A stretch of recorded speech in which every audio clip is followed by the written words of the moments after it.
Hello students, नमस्कार। स्वागत है आप सभी का APJ online classes YouTube channel पर। कक्षा 9वीं एनसीईआरटी गणित में हम लोग अध्याय 1 संख्या पद्धति नंबर सिस्टम के बारे में पढ़ रहे थे, जिसमें हमने पहले वीडियो में कुछ महत्वपूर्ण परिभाषाएं देखे थे और इसके बाद हमने प्रश्नावली 1.1 भी कंप्लीट कर चुके हैं। इसके बाद आगे बढ़ते हुए अब हम प्रश्नावली 1.2 देखेंगे। यदि आप इसके पहले के वीडियो नहीं देखे हैं तो इस वीडियो के डिस्क्रिप्शन में आपको लिंक मिल जाएगा, तो सबसे पहले आप उन वीडियो को देखिए तो ही आपको आगे समझ में आएगा। तो चलिए आइए स्टार्ट करते हैं। यहां पे हमारा प्रश्नावली 1.2 है, जिसमें पहला प्रश्न पूछा गया है, नीचे दिए गए कथन सत्य हैं या असत्य हैं, कारण के साथ अपने उत्तर दीजिए। यहां पे क्या पूछा है?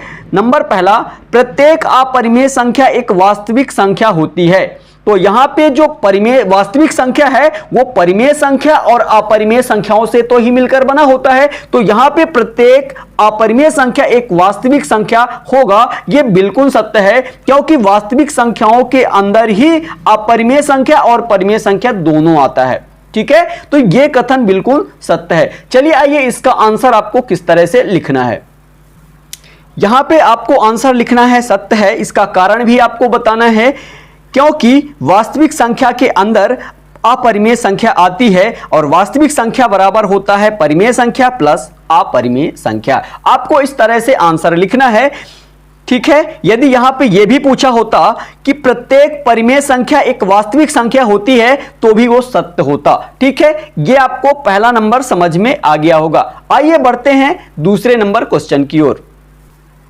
तो यह रहा आपका क्वेश्चन नंबर 2। संख्या रेखा का प्रत्येक बिंदु रूट m के रूप का होता है, जहां m एक प्राकृत संख्या है। प्राकृत संख्या क्या होती है? प्राकृत संख्या ऐसी संख्या जो 1 से शुरू होकर अनंत तक जाती हैं, ऐसी संख्या प्राकृत संख्या कहलाती हैं। तो यहां पे देखिए प्राकृत संख्या पर यहां पे एक बात बोला है, यहां पे मैं आपको रफ में समझा देता हूं।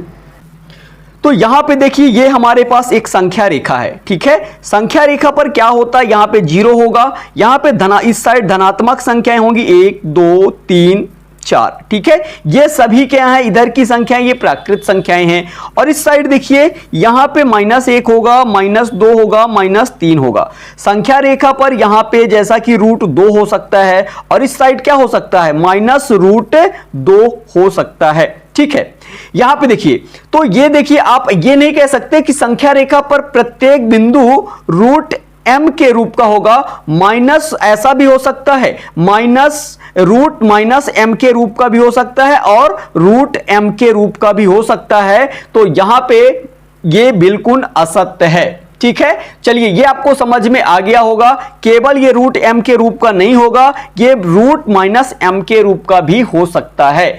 तो ये कथन बिल्कुल हमारा जो क्वेश्चन में पूछा गया है ये बिल्कुल गलत है। यहां पे क्वेश्चन आप देख लीजिए फिर से। संख्या रेखा का प्रत्येक बिंदु √m के रूप का होता है, जहां m एक प्राकृत संख्या है। तो √m के रूप का नहीं, बल्कि √-m के रूप का भी हो सकता है। तो ये हमारा कथन गलत है। इसका आंसर आइए किस तरह से आपको लिखना है मैं आपको दिखा देता हूं। तो ये रहा आपके दूसरे नंबर का आंसर, जो कि असत्य है। संख्या रेखा पर प्रत्येक बिंदु √m के रूप का नहीं होता, √-m के रूप का भी हो सकता है। इस तरह से आपको इसका आंसर लिखना है। इसके बाद आइए बढ़ते हैं आगे प्रश्न क्रमांक इसी के तीसरे नंबर की ओर। क्वेश्चन नंबर 3 क्या है? प्रत्येक वास्तविक संख्या एक अपरिमेय संख्या होती है। तो यहां पे याद रखिएगा, प्रत्येक वास्तविक संख्या एक अपरिमेय संख्या नहीं हो सकता, वो परिमेय भी हो सकता है। ठीक है, तो यहां पे ये कथन भी आपका गलत है। प्रत्येक वास्तविक संख्या एक अपरिमेय संख्या होती है, ये बिल्कुल गलत है। वास्तविक संख्या जो है वो परिमेय संख्या और अपरिमेय संख्या दोनों हो सकता है, इसलिए ये कथन आपका गलत है। चलिए आइए इसका आंसर आपको दिखा देते हैं।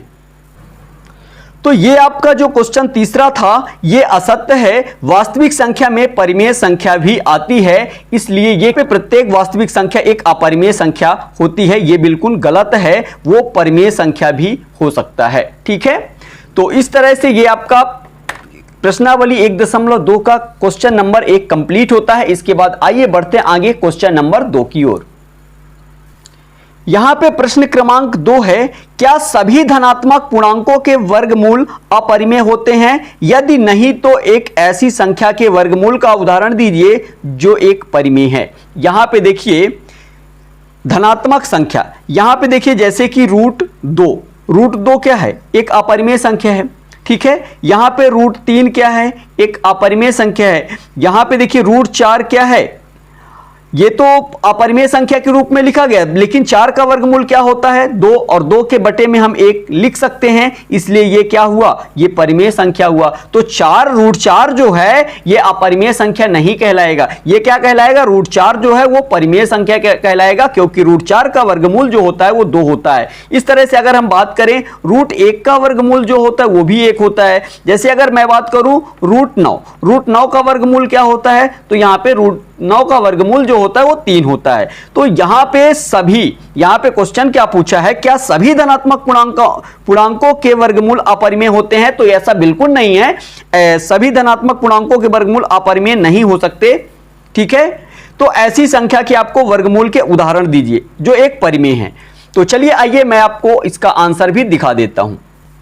यहां पे आपको लिखना है असत्य है, सभी धनात्मक पूर्णांकों के वर्गमूल अपरिमेय नहीं होते। यहां पे जैसे देखिए √1 का वर्गमूल जो होता है 1 होता है, जो कि एक परिमेय संख्या है। यहां पे √4 का वर्गमूल 2 होता है, जो कि एक परिमेय संख्या है। इसके बटे में हम 1 लिख सकते हैं, ये परिमेय संख्या हो गया, ठीक है। जैसे √25 हो गया, √9 हो गया, √9 का वर्गमूल जो होता है वो 3 होता है। इस तरह से ये भी एक परिमेय संख्या है।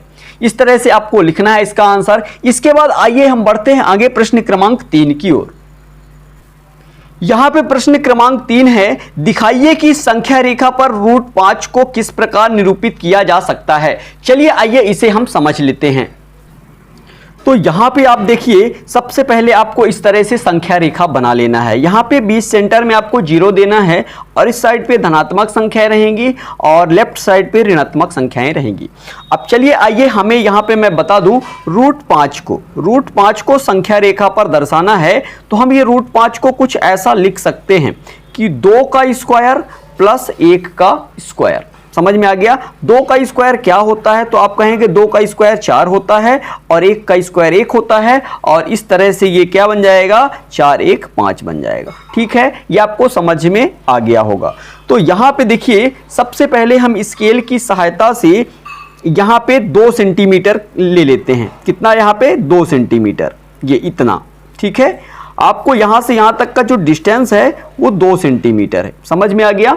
अब इसके बाद हमको ऊपर कितना लेना है? लंब में हमको केवल नाप कर यहाँ पे 1 सेंटीमीटर ले लेना है। यहाँ पे देखिए जैसे कि यहाँ पे क्या है? 3 है, 3 से हम यहाँ तक 2 तक लेंगे तो ये 1 सेंटीमीटर कहलाएगा, ठीक है। ये हमने 1 सेंटीमीटर का 90 डिग्री पर लंब खींच दिया, ठीक है। इसके बाद क्या करना है? आपको यहाँ से इसे 0 से मिला देना है, ठीक है। इस तरह से यहाँ पे इसको मिला देना है। अब यहां देखिए यहां से एक ऐसा वृत्त बनेगा इस तरह से कुछ, और वो आके यहां मिलेगा, ठीक है। ये इस तरह से एक गोला बन जाएगा। तो केंद्र से परिधि तक की दूरी क्या कहलाता है? त्रिज्या। और ये केंद्र से परिधि तक की दूरी त्रिज्या ही कहलाएगा, ठीक है। यहां पे हम कुछ नाम दे देते हैं। तो यहां पे आप नाम दे दीजिए जैसा कि A, यहां पे आप दे दीजिए इस बिंदु का नाम B, और यहां पे आप दे देंगे C, और यहां पे आप क्या दे देंगे? D दे देते हैं, ठीक है। समझ में आ गया? तो यहां पे एक बात ध्यान रखिएगा, AC के जो बराबर, AC किसके बराबर है? तो यहां पे लिख लेंगे AC जो बराबर है वो किसके बराबर? AD के बराबर। AC बराबर क्या होगा? AD। यहां पे ये बात आपको ध्यान रखना है, ठीक है। चलिए आइए ये चित्र आप बना लीजिए। यहां पे आपका जो D पर आएगा यहीं पे आपका √5 आएगा, ठीक है। चलिए आइए आपको मैं थोड़ा सा पाइथागोरस प्रमेय के बारे में बता देता हूं। पाइथागोरस प्रमेय क्या होता है? यहां पे देखिए कर्ण का वर्ग बराबर लंब का वर्ग, इसका फॉर्मूला है। पाइथागोरस प्रमेय का सूत्र है कर्ण का वर्ग बराबर लंब का वर्ग प्लस आधार का वर्ग, ठीक है। तो ये आपको याद रखना है। तो यहां पे ये कर्ण है, कर्ण क्या है? यहां पे AC है, ध्यान रखिएगा। कर्ण क्या है? AC है, और इसका लंब क्या कहलाएगा? BC, और आधार क्या कहलाएगा? AB, ठीक है। चलिए आइए हम इसे सॉल्व करके दिखाते हैं।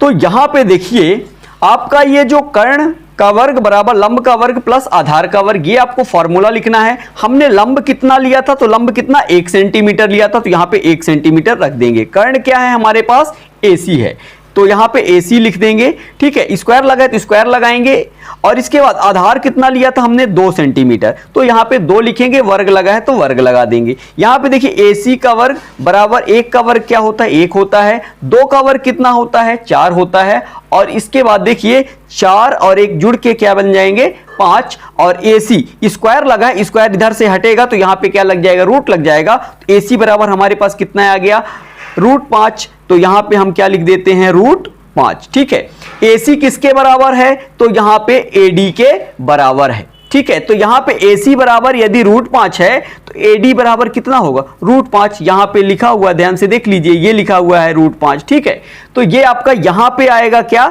√5, 2 और 3 के बीच में। तो ये आपको समझ में आ गया होगा, ये आपको जरूर लिखना है कि AC किसके बराबर, ये जो AC है वो AD के बराबर है। ठीक है, ये आपको समझ में आ गया। तो चलते हैं नेक्स्ट वीडियो में, लेंगे, तब तक के लिए जय हिंद, जय भारत, थैंक यू।